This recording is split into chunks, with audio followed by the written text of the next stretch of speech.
Alô, meus amigos do canal Wellington Campos FC, tudo bem com vocês? Pois é, de imediato, sem perder tempo, vou trazer Renato Gaúcho. Ficou todo mundo pensando, depois dessa derrota pro Galo, Renato com o time do Vasco na zona de rebaixamento, ele vai pedir demissão. Será que ele pediu? O que ele explicou? Acompanhe aí completinha a entrevista do Renato. Você acertadamente fala que chegou aqui no São Januário e conseguiu o Vasco com apenas um ponto. Fecha a porta. Fechar a porta, por favor.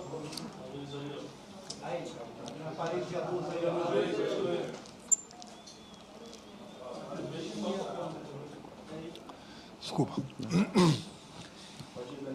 Renato, você comenta nas coletivas que você conseguiu, depois do Vasco passar por 4 jogos em um ponto apenas, tirar o time da zona e dar um equilíbrio. Felizmente, nesses últimos jogos, o Vasco retornou à zona e também mostrando um futebol, não vou dizer apático, mas com poucas ideias. Qual é a sua análise da queda de rendimento do Vasco? Hoje foram mais de 30 cruzamentos para a área e apenas 4 que foram no lugar certo. Obrigado. A gente treina todos os dias, a gente procura fazer sempre o melhor durante os treinamentos para que a equipe possa render durante os jogos. Então, você vai falar para mim que o Renato vai falar a mesma coisa. Não, eu não vou falar a mesma coisa.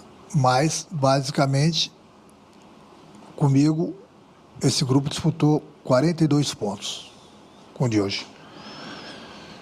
Comigo, esse grupo ganhou 19 pontos. É uma campanha muito boa. Se você for ver, eu volto a repetir, infelizmente o Vasco não começou bem o campeonato, ganhou 1 ponto de 12. Porque se você for ver, hoje o Vasco está na zona do rebaixamento com 20 pontos. Aí você vai ver, tem 3, 4 clubes com 21 pontos, tem clubes com 22 pontos, tem clube que está em 8º, nono colocado, com 3 pontos a mais do que a gente. Então está muito embolado. Então quando eu falo que você tem 2 vitórias, você dá um salto muito, muito grande na tabela, como se tem 2 derrotas, você dá um salto muito negativo também na tabela. Então, desde a minha chegada é pedalar, pedalar, pedalar, pedalar, pedalar, é nadar contra a maré praticamente. E mesmo assim a gente conseguiu fazer 19 pontos, são 20 pontos, e é o que eu falei, você vai pegar o 8º colocado, o 9º colocado, tem 3 pontos na nossa frente. Então o campeonato está bastante equilibrado nessa zona aí. Mas, infelizmente para a gente, vamos ficar essa folga aí, ficar 50 dias sem jogar, infelizmente, na zona. Aqui, Renato, Joel Silva, do canal Colina em Foco, da TMC. O Vasco está na zona do rebaixamento, mas tendo também 50 dias para traçar um planejamento, uma zona na zona do rebaixamento, mas tendo aí a janela de transferências. E eu queria saber o planejamento, justamente, desse período. Também queria que você falasse sobre a sua permanência, se passa pela sua cabeça nesse período também deixar o Vasco ou algo do tipo, e se você conversou com a diretoria sobre reforços para poder, enfim, tirar o Vasco dessa zona conturbada. Obrigado. Bom, pegando todas essas tuas perguntas, o teu discurso, essa pergunta você tem que fazer para o presidente do clube. Eu converso bastante com o Pedrinho, ele é um grande presidente, uma pessoa que se doa e muito ao clube. Eu tenho conversado bastante com ele. A última vez que nós conversamos, nós ficamos 2 horas em reunião. Então, eu passo para ele, passo para o Admar o meu pensamento. Então, a gente troca bastante ideias, entendeu? Eu sempre quero o melhor para todo mundo. Quero sempre o melhor para o Vasco. Então, essa pergunta aí que você me fez, tem que perguntar para ele. Eu entendo a situação também do clube, no momento que você também não consegue se mexer muito por causa da falta do dinheiro, e o presidente está correndo atrás quanto a isso. Então vamos aguardar e ver qual vai ser o desfecho dessa negociação que o presidente está fazendo. Boa noite, Renato. Sérgio Quinte, canal Atenção Vascaínos. Você conseguiu fazer o Vasco se classificar na Sul-Americana, apesar de estar na fase de playoffs, sempre com o discurso de que o Campeonato Brasileiro era a prioridade. E o Vasco chegou no final desse primeiro período com o time na zona de rebaixamento. O Queria que você analisasse, você disse que esse percentual de pontos adquiridos foi muito bom. Queria que você analisasse, por favor, esse seu momento, desde a sua estreia até agora, se você considera que o planejamento foi se esse era o planejamento feito desde o início. Obrigado. Planejamento você combina e procura executar. Foi o que a gente fez aqui.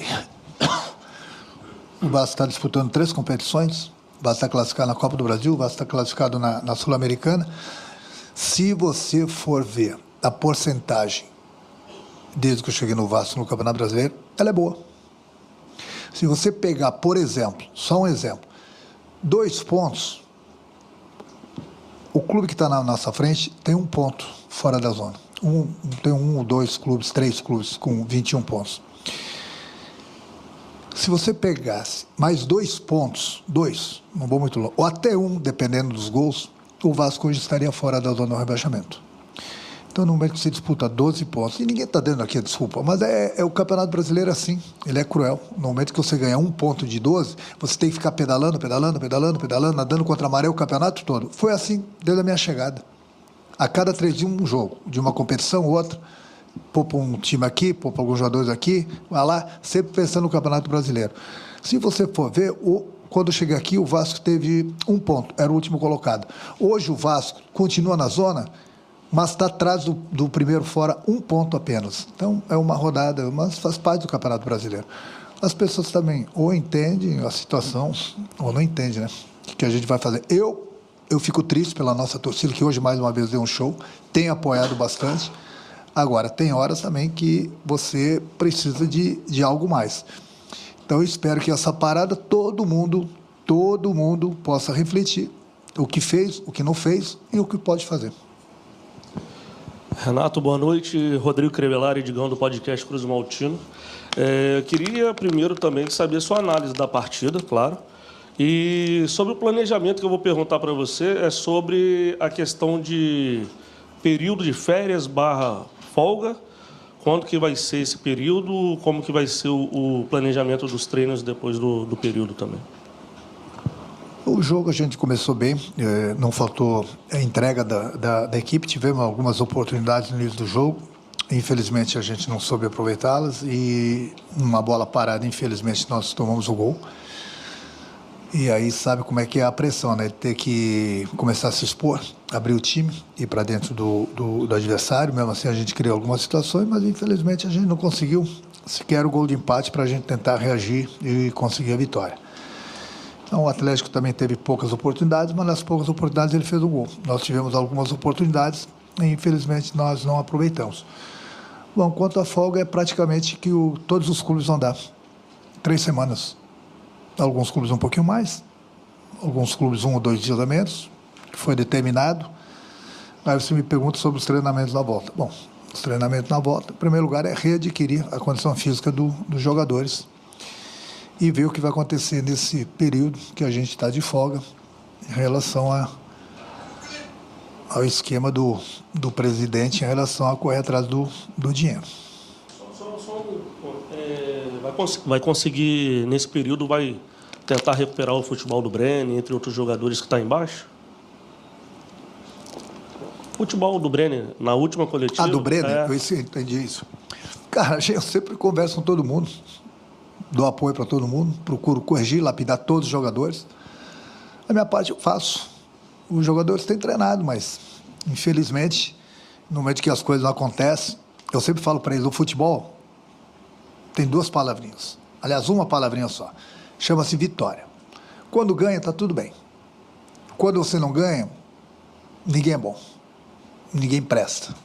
Tem que trocar, tem que fazer isso, tem que fazer aquilo. O treinador não é bom, os jogadores não são bons. Faz parte da nossa cultura, do nosso futebol. Eu entendo a tua pergunta e concordo com você, mas o que eu vou fazer? O jogador treina, o jogador se entrega, o jogador se dedica. Quem entra em campo são os jogadores.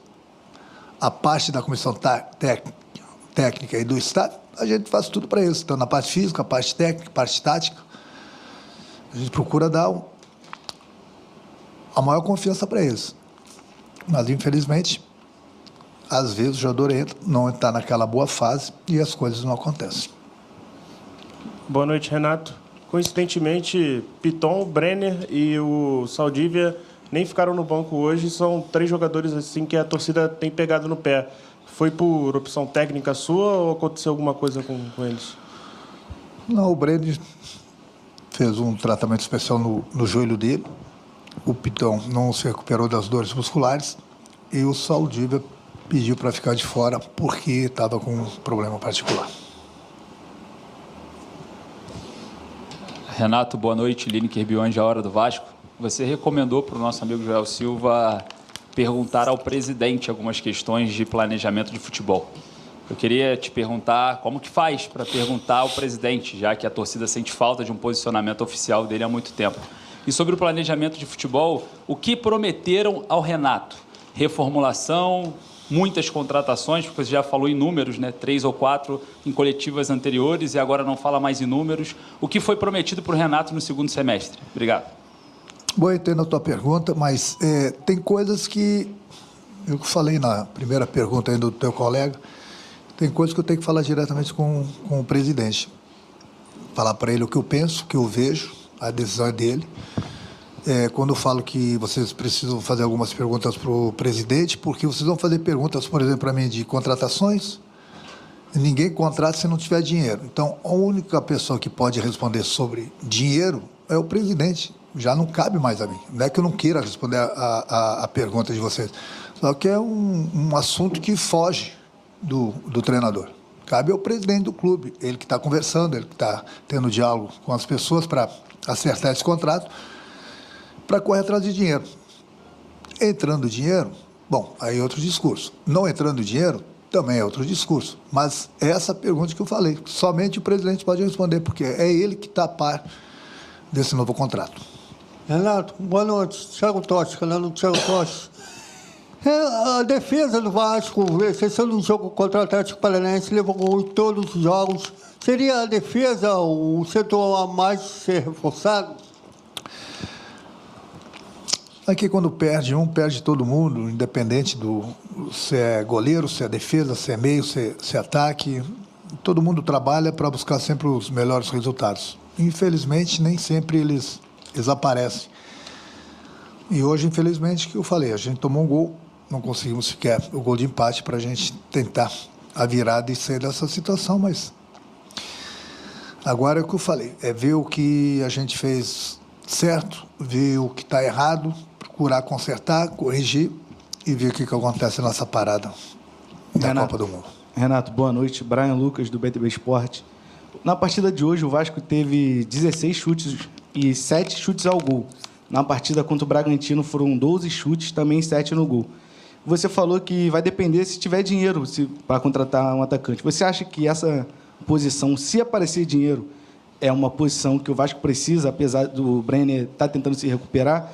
E se não tiver dinheiro, o Bruno Lopes e o Zucarello apareceu hoje como opção. O Bruno Lopes quase fez um gol. Se ele pode ser uma opção, sem esses dois não se recuperando. Obrigado. São jogadores que fazem parte do grupo do Vasco, né? Independente da posição, você falou que precisa contratar. Aquilo eu falei, em primeiro lugar, é ver se o presidente consegue fechar esse contrato. A partir daí, a gente pode trocar mais ideias para ver o que pode ser feito. Então, não adianta a gente falar, precisa contratar aqui, precisa contratar ali, precisa contratar lá. Não tem dinheiro. Então, é por isso que eu falei, a mesma pergunta do teu colega. No momento que o presidente definir se vai conseguir fazer esse contrato ou não, a gente pode pensar, entendeu? Não entrou dinheiro, não tem como contratar. Bom, a gente continua com o mesmo grupo. Daí se a gente descobre mais garotos da base. O que eu vou fazer? Milagres eu não posso fazer. Se não tem dinheiro.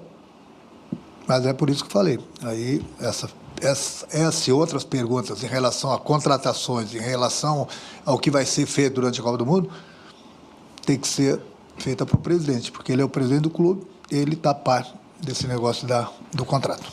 Obrigado, Renato. Boa noite. Pode fazer, deixa ele fazer mais um. Posso fazer uma pergunta, por gentileza? Boa noite. Você tem o meu respeito, você tem a minha confiança como vascaíno, como jornalista. Eu queria te fazer uma pergunta. Nesse tempo todo, tem sido muito falado em controle de carga para preservar alguns jogadores. Você, Romário, Os seus contemporâneos jogavam de quarta, domingo. Hoje eles têm os fisioterapeutas, nutricionistas que cuidam deles de uma maneira muito mais avançada do que vocês eram cuidados. Nós continuaremos no segundo semestre com controle de cargo, você planeja trabalhar de outra forma essa situação? Muito obrigado pela atenção e pela resposta. Cara, eu vou te responder. A tua pergunta, o discurso, ele é assim.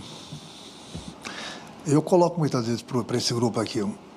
Na minha época, não tinha nada disso. Acontecia isso, acontecia aquilo. Mas, resumindo, eu não vou falar do meu grupo, que eles têm tudo. Por isso que eu falo, que eu tiro o couro deles todos os dias. Eles acham que não, mas a gente tira o couro deles no bom sentido todos os dias, porque a coisa que eu mais falo para eles, eles estão num grande clube, com uma grande torcida, a camisa pesada, salários em dia, uma mordomia total. Se não se entregar dentro do campo, estão na profissão errada. Esse discurso eu tenho com eles quase que diariamente. Mas, sobre ainda a tua pergunta, que você foi muito feliz no teu discurso também, o que eu posso falar é o seguinte, é a geração 2026. Geral, não é no Vasco. Geral. É no Brasil todo. É no Brasil todo que acontece isso. Se você vai ver nos outros clubes, as coisas também acontecem. Eu vejo grandes clubes com 2 times, às vezes, 2 times e meio, que ficam poupando os jogadores também. Só que são grandes, às vezes pode poupar, porque sai 6, entra meia dúzia. São grandes. Mas nós temos um grupo reduzido, mas aqui ninguém é culpado. É a geração que foi criada. Essa geração dos últimos anos, e não adianta que não vai mudar. Não adianta, bota na tua cabeça, não vai mudar. Não vai mudar. Tem que se adaptar a isso. Quem conseguir se adaptar a isso, tudo bem. Eu ainda, digamos assim, eu ainda sou um dos últimos, entendeu? Que dou no meio deles quase que todos os dias, no bom sentido. Justamente para eles verem a realidade do futebol brasileiro. E ainda falo mais, falo assim, converse com os pais de vocês, os avós de vocês, os irmãos mais velhos de vocês, o que era a minha geração, perto do que vocês têm hoje. Se você não valorizar o que vocês têm hoje, bom, aí fica difícil. Mas você vai num outro clube, ou no outro clube, você vai encontrar a mesma coisa, infelizmente. Então você vai fazer o quê? Vai brigar com eles todos os dias? É o futebol de hoje, gente. É o futebol de hoje. Daí... Obrigado, Renato. Obrigado, Renato. Renato, só para finalizar, é possível mudarmos essa realidade? Na pior das hipóteses, se mantermos o mesmo platel que o senhor tem hoje, é possível revertermos essa situação com o mesmo platel que temos hoje, o Elton, os Imídia da Paraíba? Eu falei, esse problema é no Brasil todo, em todos os clubes. Aí o treinador, às vezes, se empolga, briga, discute com o jogador, vou dizer que o treinador está errado. Se cobra demais, às vezes o grupo fala, esse treinador não serve para a gente, não. Então é só pensar.